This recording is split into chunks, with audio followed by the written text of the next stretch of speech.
In the 6 years since our son was born, my husband has missed 5 of his birthdays.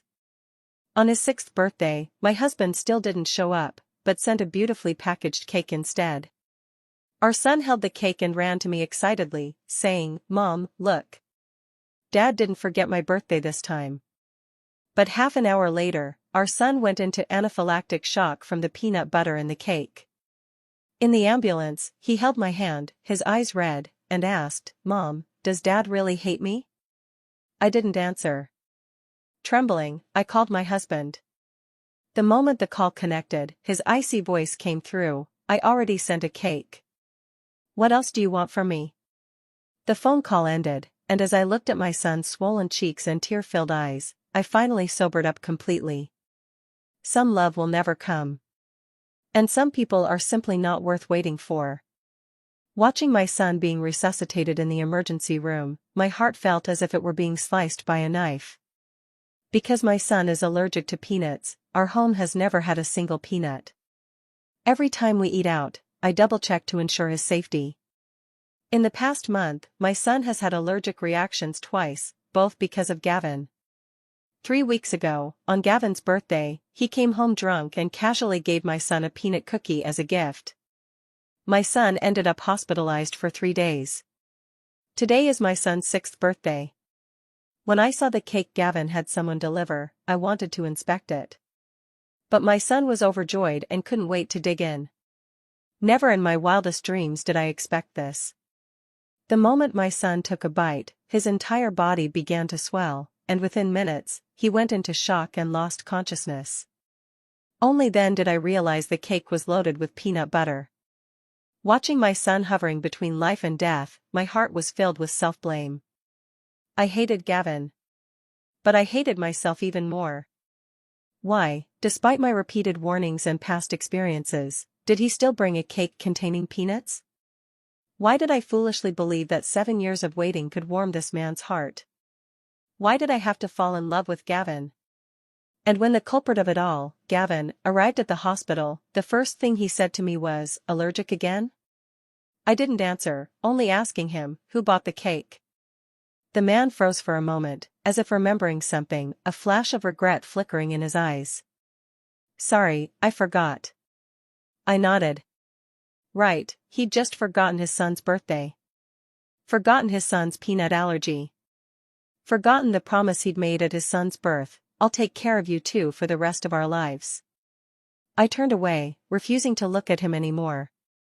Gavin also fell silent, pacing incessantly outside the emergency room, trying to play the role of a responsible father. But the next second, when the ringtone unique to his first love Jennifer sounded, the man threw me an apologetic glance and then turned away without hesitation. I watched his retreating figure, no longer hoping for him to turn back for the first time. Half an hour later, my son was wheeled out of the emergency room. The first thing he said upon waking was, "Mom, is Dad here?"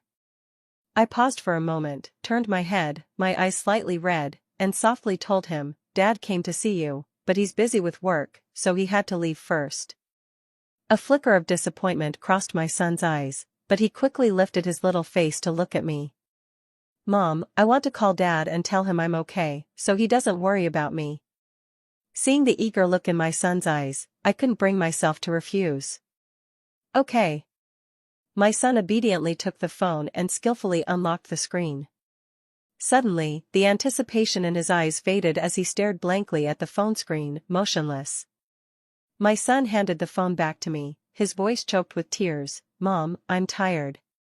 I want to go to sleep." I quickly took the phone and only then realized he had seen Jennifer's latest Facebook update on my feed, such a caring dad. The photo showed Gavin applying a towel to Jennifer's son, who was holding a puppy toy.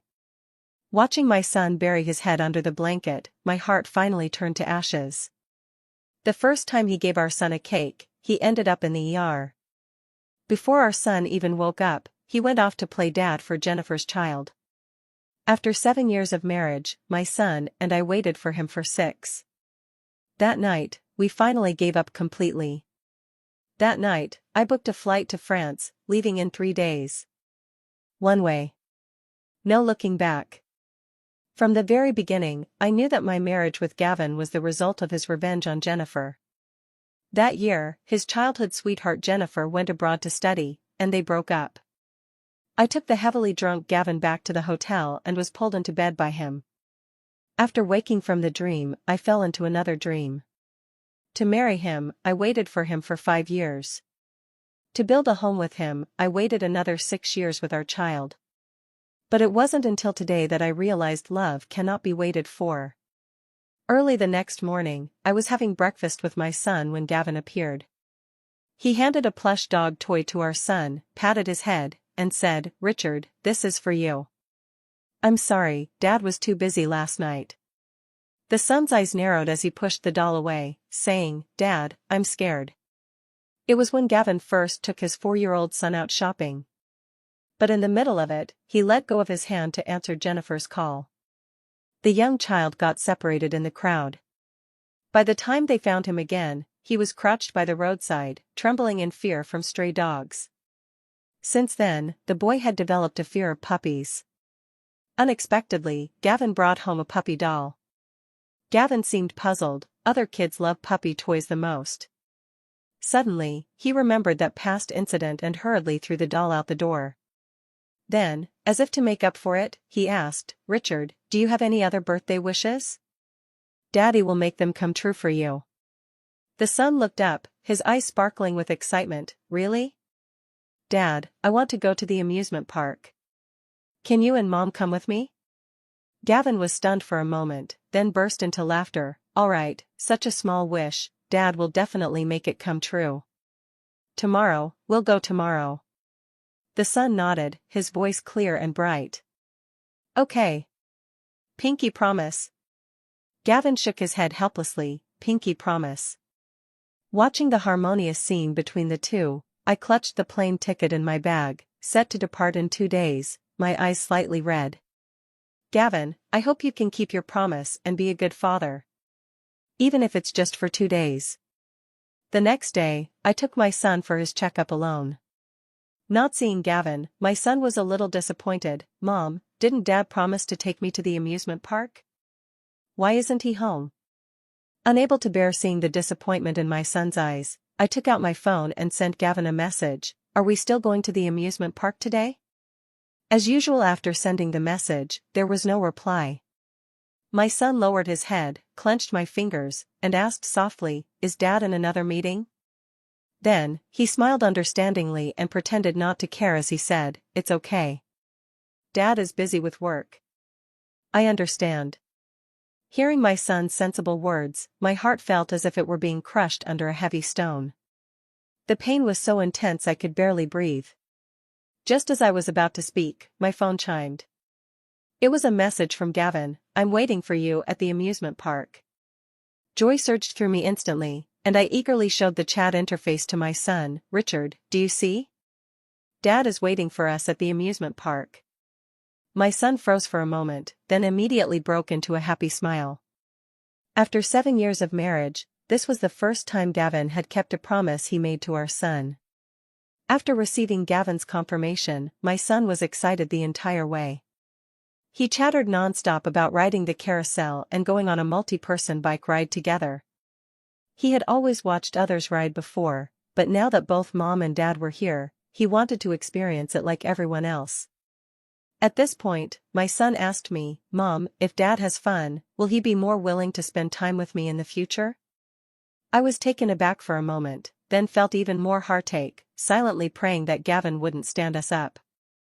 At the entrance of the amusement park, my son and I waited for a long time. The agreed-upon time had long passed, but Gavin still hadn't shown up. As the park was about to close, I looked down at my son, hesitating to speak. My son seemed to understand. He smiled at me knowingly and said, "Mom, let's go in. Dad probably won't make it. You play with me instead." I stared blankly at my son, my heart aching. How many times had this happened? I'd lost count. With a faint smile, I crouched down and hugged my son. "Richard, Mommy is here with you. Mommy will always be with you." My son gave a muffled but his eyes couldn't help turning red. After composing myself, I held my son's hand and walked into the amusement park. The moment we entered, my son froze in place. "Daddy?" Gavin, dressed casually, was sitting on a bench holding a balloon, with a half-eaten box of popcorn beside him. Hearing our son call him, he instinctively turned toward us, his pupils contracting. "What are you doing here?" His words made me pause mid-step, and a sense of foreboding rose in my heart. But our son was too excited. He rushed over and hugged the man's leg. "Daddy, you really came. Let's go together." Before he could finish speaking, my son was bumped aside by a figure. "Go away, this is my daddy Goo." Driven by maternal instinct, I immediately shielded my son in my arms. Gavin also instinctively stood up, paused for a moment, but then protected the boy behind him. "George didn't mean it, I apologize on his behalf." Both my son and I were stunned. This kind of protection, this level of care, my son had never experienced it before. I glanced at the boy shielded behind him and asked with difficulty, "Is this Jennifer's child?" Gavin gave me a guilty look, lowered his gaze to the child, and remained silent. Jennifer, who had just returned from buying tickets, walked up to Gavin, gave him a gentle look, and then patted her son's head. "George, being mischievous again. Apologize to your brother." "Mom, I didn't do anything wrong." "Didn't you say that Dad Goo is my dad too?" "Dad said he would spend the whole day with me today," George said, quickly clutching Gavin's arm to claim his territory. Seeing George's move, the son hurriedly grabbed Gavin's other arm and retorted loudly, "My dad isn't your dad Goo. He's my dad, and he said he would spend today with me." But the next second, Gavin abruptly pulled his hands away. The son lost his balance and almost fell to the ground. "Dad?" The son stared at Gavin in disbelief. A salesperson happened to walk over with a flyer. "Hello, we have a free family portrait event here, but only families can participate. Would you like to join? Dad Goo, let's go take a family photo." Jennifer's child tugged at the man's hand, looking excited. Completely ignoring his son standing nearby. Gavin pursed his lips, his gaze shifting between him and his son. After hesitating for a moment, he sighed, let go of Jennifer's child's hand, and walked over to his son. Meeting his son's hopeful gaze, Gavin spoke softly, "Richard, be good. Don't disturb Daddy." After speaking, he turned to Jennifer, "Let's go take a family photo." Their son looked at Gavin's retreating figure in disbelief, the tears in his eyes finally overflowing. He lifted his tear-streaked face, forcing an awkward smile, "Mom, let's go." Growing up in a single-parent household, I always thought having a father would better protect my son. But now it suddenly occurs to me, perhaps protecting my son means keeping Gavin away. As my son and I were strolling leisurely back home, we found Gavin already waiting there. "You must be hungry, go wash your hands and come eat. I cooked all these dishes myself. It's been a long time since our family had a meal together." Looking at the dishes Gavin personally laid out on the table, their son's sullen expression gradually brightened. Just as they were about to sit down for dinner, Gavin casually remarked, "Jennifer's new place has a leak. I want her and George to stay with us for a few days. You and Richard should pack up and stay elsewhere for a couple of days." I stared at him in disbelief. "You mean you want me and our son to make room for Jennifer and her child?" Gavin frowned, "Don't make it sound so harsh. It's just for 2 days.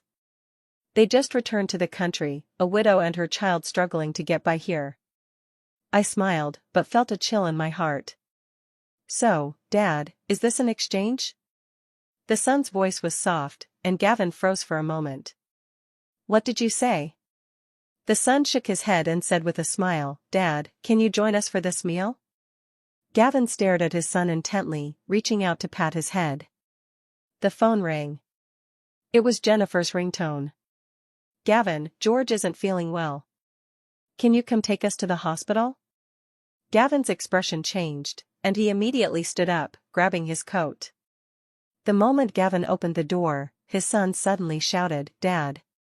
Gavin's moving foot paused, and he turned to meet his son's slightly reddened eyes, speaking softly, "Richard, wait for Dad to come back."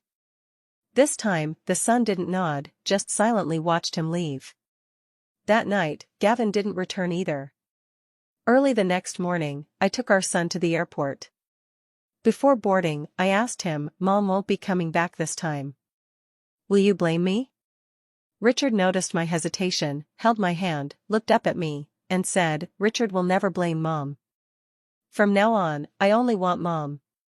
Seeing the determination in my son's eyes, I smiled with relief and sent Gavin one last message: "Let's get divorced.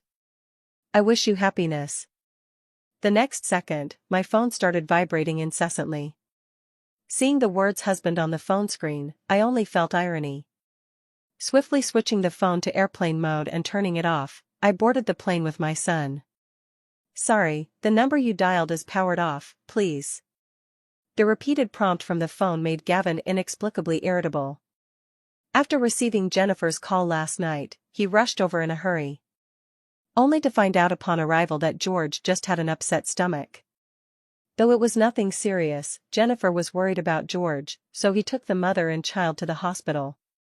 After George fell asleep, Jennifer said she was scared.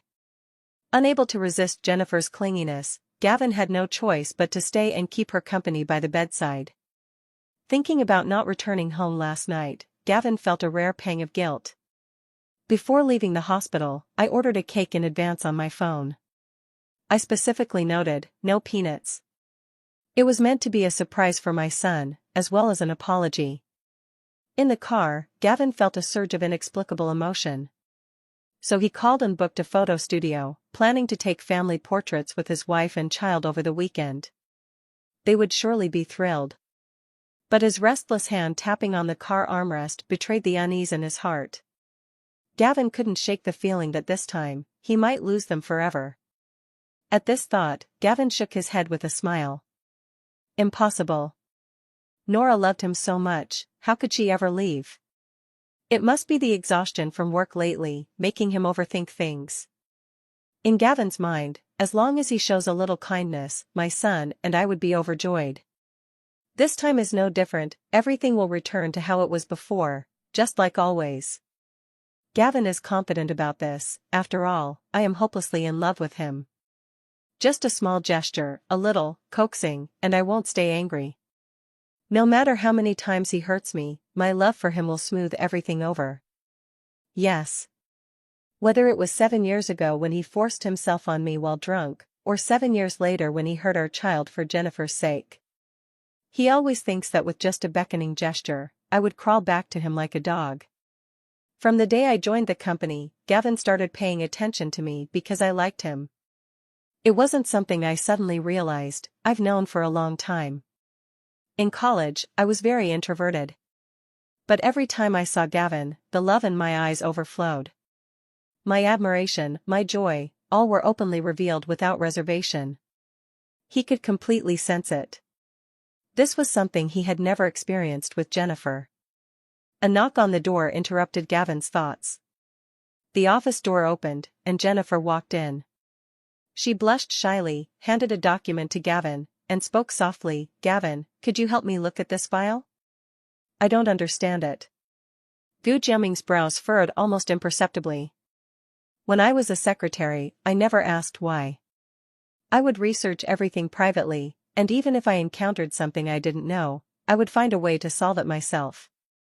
No matter when, I always presented the optimal solution. Often gives Gavin unexpected surprises. Even after marriage, I would still help Gavin with documents. "Gavin, what's wrong with you?" Jennifer waved her hand in front of Gavin, who was spacing out, bringing him back to reality. Gavin froze for a moment, quickly masking the impatience on his face. Handed the documents back to Jennifer. "Have another secretary review them for you. Take your time, you'll get used to it eventually." Jennifer's lips twitched, feeling somewhat awkward. Unwilling to give up, she spoke again. "None of them are as skilled as you. I want you to teach me."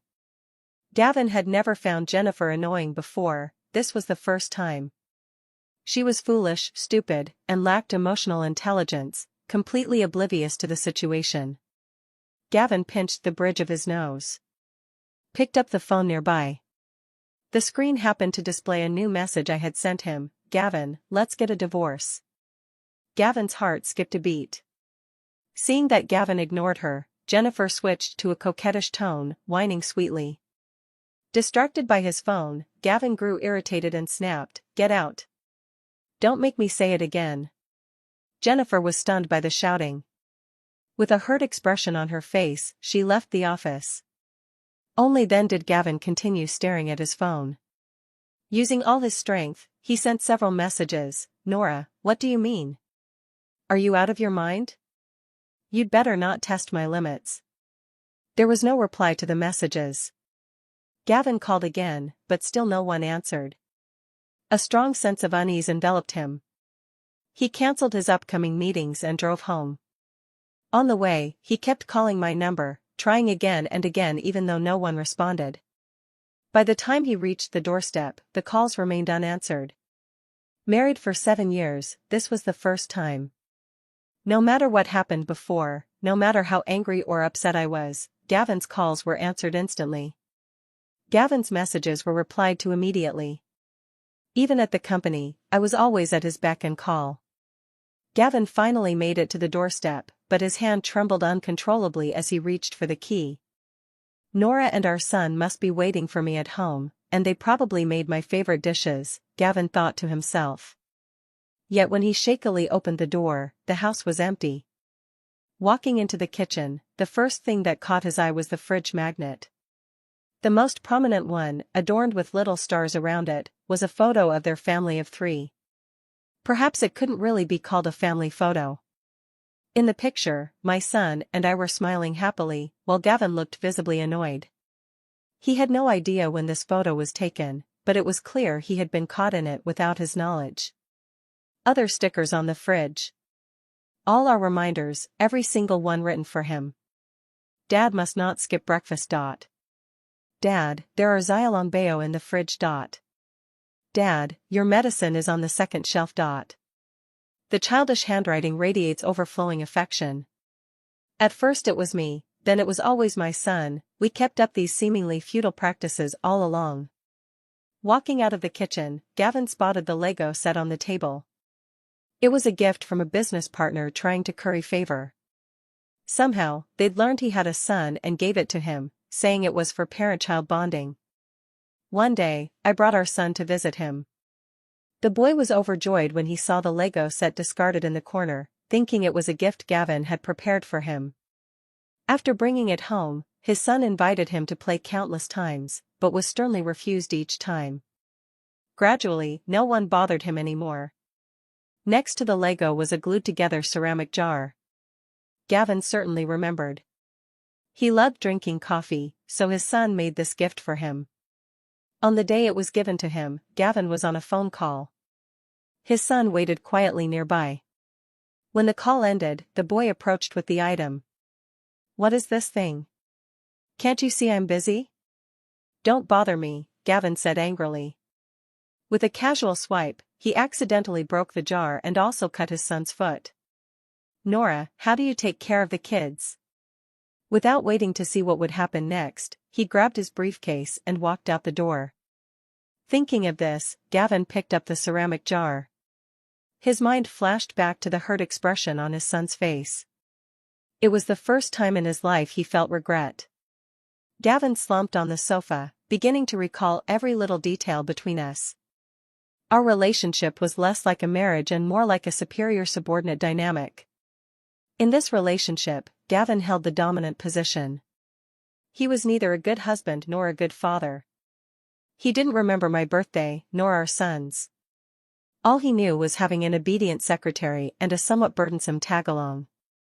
Gavin sat on the sofa, staring at the door. When it was completely dark outside, still no one opened the door. Bang, bang, bang. Someone knocked. Gavin stood up happily. "Nora, you." Before he could finish, Gu Jiaming saw Jennifer at the door, and her son, George. Jennifer had been snubbed by Gavin earlier that morning and now brought her son to salvage the situation. Gavin's face fell in disappointment. It wasn't the mother and son he had hoped for. Just as he was about to ask them to leave, George barged in without hesitation. Jennifer followed George into the room. She glanced around and immediately spotted the cake on the table. Gavin heard Jennifer's voice, laced with delight. "You even ordered a cake today, so thoughtfully celebrating for us?" "Gavin, I knew it, you've always had me and George in your heart." Gavin felt a pang of bitterness and froze in place. Before he could react, the repaired ceramic jar was picked up by George and casually tossed aside, shattering into pieces. "What an ugly jar," he said before turning to tug at the nearby Lego. "What are you doing?" Gavin's voice carried a hint of anger as he strode toward the broken jar on the floor. He carefully picked up the fragments, but the jar was already beyond recognition, utterly destroyed and impossible to repair. "Gavin, it's just a jar. George didn't mean to. I'll buy you a better one. That jar looks so hideous anyway." "What did you say?"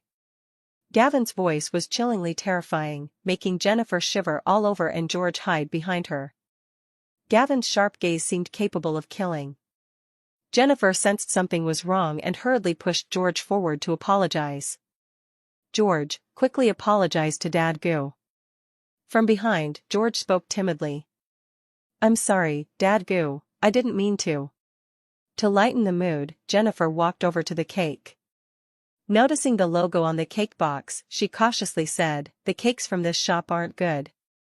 Next time, let's order from my friend's place, they'll taste better." "Cake? Friends?" Gavin suddenly remembered the cake that sent his son Richard to the hospital last time. It was made by one of Jennifer's so-called friends. "That previous cake, you had it specially ordered." His tone wasn't questioning but firm. Jennifer's hand, poised to cut the cake, paused mid-air. Still, she spoke calmly. "Huh? What cake?" Gavin didn't miss the fleeting guilt that flashed across Jennifer's face. Nor did he overlook Jennifer's subtle fidgeting, the way she pinched her fingers. It was her telltale sign of lying. "Playing dumb with me? Do you think I'm stupid?" Gavin's heart sank to the depths in an instant. Jennifer actually wanted to kill his son. Gavin could forgive Jennifer for cheating and abandoning him. He was willing to give her anything she wanted. But he never imagined she could be this malicious. He would stop at nothing to kill his own son. Jennifer, and less specifically instructed, who would add peanut powder to a cake? Gavin tightly gripped Jennifer's wrist. "Gavin, what are you doing? You're hurting me." Nearby, George saw his mother being bullied and came over to hit Gavin. "You villain, let go of my mom, let go." The child's shrill cries were unbearably annoying. Gavin casually waved his hand, pushing the boy down, then viciously shoved Jennifer away. "Get out." Terrified, Jennifer picked up her wailing son from the ground and quickly left. After Jennifer and her son were driven away, Gavin staggered to the sofa. Weakly leaning against it, he gazed at the brightly lit world outside the window, overwhelmed with boundless sorrow.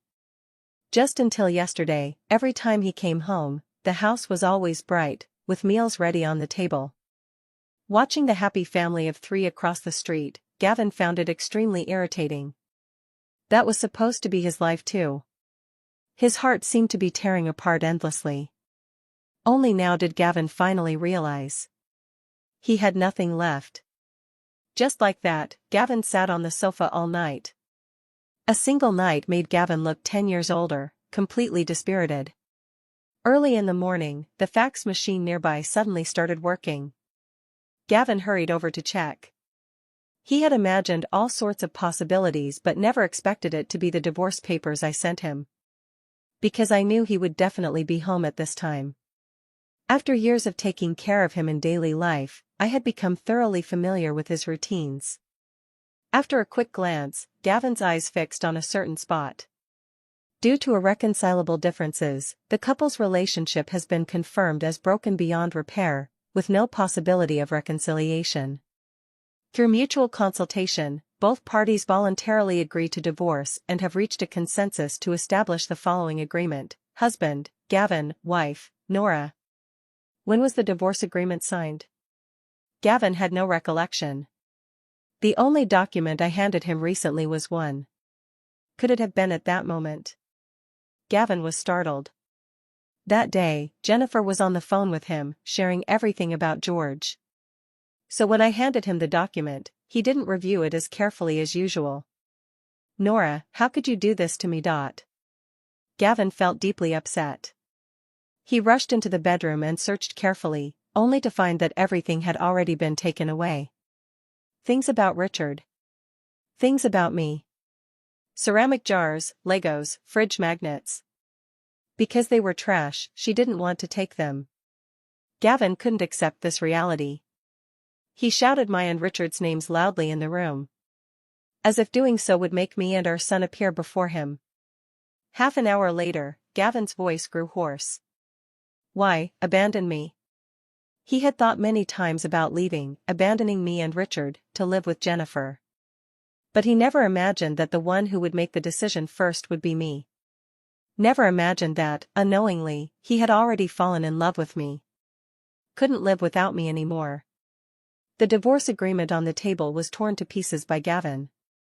He wanted to find me. He needed answers. Gavin grabbed his coat and headed to the office, planning to make quick arrangements before leaving. But then he saw Jennifer blocked at the company entrance. Her facial recognition had been deleted, so she couldn't get in. Determined, she waited outside, just to see Gavin one more time. The moment Jennifer spotted Gavin, she rushed forward. Gavin, why did you fire me? Why? Gavin sneered. I think I made myself very clear yesterday. Jennifer froze. Gavin, I can explain. You have to believe me. Gavin looked annoyed. Take any questions to my lawyer. Jennifer grabbed his hand, showing no intention of letting go. Gavin threatened, don't think just because I've been polite to you for a few days that you can lay hands on me. Jennifer fearfully stepped aside, watching helplessly as Gavin walked away. Since coming to France, I used my savings to open a flower shop. The French are romantic, so business isn't bad. Plus, with my son helping out, life couldn't be more fulfilling. My best friend Mia stayed in France after graduating from university. Every year, she invites Richard and me to visit, but I always refuse. Thankfully, with her help, Richard and I were able to adapt much faster. Richard started learning various languages from a young age. At first, I worried he might be unhappy and miss life back home. But every day after school, Richard would share everything with me, what the teacher taught that day, how many new friends he made. Nora, today I'm taking Richard out to play, Mia's voice came from the shop entrance. Go ahead, remember to come back early. I'll make you spare rib soup. Hearing Mia's voice, Richard put down the orchid in his hands and rushed out. Godmother, I'm coming. After waving goodbye, I continued arranging today's flower bouquets. Opening the shop was just a way to pass the time. Gavin wasn't stingy with money. The funds in my card were enough for George and me to live lavishly for several lifetimes. Ding-a-ling, the wind chime at the shop entrance rang. A customer had arrived. Before I could even look up, a familiar voice reached my ears. Nora. My heart skipped a beat, and I raised my head to see Gavin standing at the door. Gavin always cared about his appearance and was never sloppy. But now, his face bore an exhaustion I'd never seen before. Yet even so, it couldn't hide his handsomeness. Gavin's face is stunning whether as a man or a woman. Back then, I was utterly captivated by that face too. Everyone says Gavin's only redeeming feature is his looks, and that his personality is actually quite terrible. But I don't agree. It was one night at school. My bike tire suddenly burst, and in my carelessness, I fell off, my leg swelling with pain. Gavin, who was passing by, carried me on his back all the way to the hospital. Before I could even say thank you, he had already left. My admiration for him grew even deeper at that moment. He is the heir of the Goo conglomerate, while I come from an ordinary single-parent family and am not even pretty. But I just like him. For him, I changed my major because the Goo group needs talent in this field. During college, I kept striving hard for no other reason than to stand by his side. even if it was just a distant glance. It was this very determination that led me to stand on the podium as an outstanding graduate and deliver a speech. I also received an offer from the GU Corporation. That time I got drunk. I don't regret it because I reached for my son. Even if he didn't love me, even if it was just an accident, I thought I could warm his heart. I let out a sigh of relief, suppressing the strange feeling in my heart. Sit down, I'll pour you some coffee. Gavin was pleasantly surprised. After taking a sip, he spoke with a choked voice. You still remember? Yes, I remember what his favorite coffee was like. I got so used to it that even the shop stocked this kind of coffee. I didn't respond. Spoke again after a few minutes. You've seen the divorce papers, right? I don't want the money, just Richard's custody. After all, you don't even acknowledge him. Gavin's hand tightened slightly as he spoke slowly. I disagree. This outcome didn't surprise me. If he had agreed, he wouldn't have come to France to find me. Suit yourself. Whether we divorce or not doesn't matter. Richard is by my side, and I have my own life. Gavin can't stay here forever. Gavin was infuriated by my attitude and even became somewhat incoherent. You were the one who climbed into my bed back then. Putting on such an act now is utterly ridiculous. Nora, you still love me. Don't deny it. Climbed into bed? So this is how Gavin has seen me all these years. I smiled bitterly. I admit I liked you, but I would never stoop to something so despicable. No wonder Gavin's attitude toward me changed drastically after he woke up. Though I was just a secretary, he had always treated me with some consideration. But after that night, he turned cold and even became harsh in our work interactions. What do you mean? Gavin's face was full of confusion. What I mean is, was it me climbing into bed, or was it you forcing yourself on me? Getting drunk and forgetting everything, is this how you, President Gavin, handle things? Gavin looked incredulous, his thoughts in complete disarray. I liked you, so I endured what you did to me. Now I just blame myself for being naive when I was young. Falling in love with a scumbag like you. Gavin was so shaken by my words that he could barely stand. Impossible, impossible, Seeing Gavin like this, I had nothing more to say. Figure out what happened back then yourself, don't pin all the blame on me. And don't disturb my life ever again. After fleeing the flower shop, Gavin immediately called his assistant to investigate the past. President Gavin, it was Miss Jennifer who had someone drug you, she didn't want you interfering with her life abroad. Gavin couldn't hear the rest. He wronged Nora. Gavin had never regretted anything so much. If only he had taken the time to verify the facts back then, he wouldn't have missed out on so many years with Nora. He truly loves me.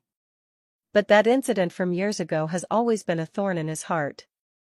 Because of it, he hurt me and our son over and over again. After finding out that his son was currently at the amusement park, Gavin hurried over. If our son is willing to forgive him, would I perhaps also? Gavin bought a set of Ultraman toys and arrived at the amusement park, quickly spotting Richard's location. Richard. Hearing someone call his name, Richard turned his head. After seeing Gavin, he turned away again. Seeing this, Gavin hurried to Richard. Richard, I'm your dad.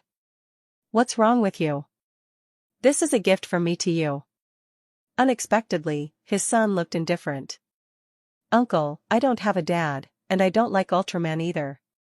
Give it to George. Seeing his son about to leave, Gavin desperately grabbed his hand. Richard, stop being angry, okay? Dad is here to take you and Mom home. No, I won't go back. This is my home now. And I hate you. Gavin stiffened, let go of Richard's hand, and stood alone at the intersection, watching Richard go after Mia. Richard, who is that? Godmother, I don't know him. He's a weird uncle. You mustn't talk to strangers in the future. Mia knew exactly who he was, she was deliberately provoking Gavin. Gavin left in despair. He signed the divorce papers. He told me he had made a will, leaving the children to Richard in the future. I ignored him, I didn't want to believe his words. After Gavin returned to his home country, he would visit me and Richard every year. I didn't stop him. After all, each time he came, he brought Richard a large sum of money. I didn't interfere, that was between Richard and him. After all, I have my own things to do, starting a new love again.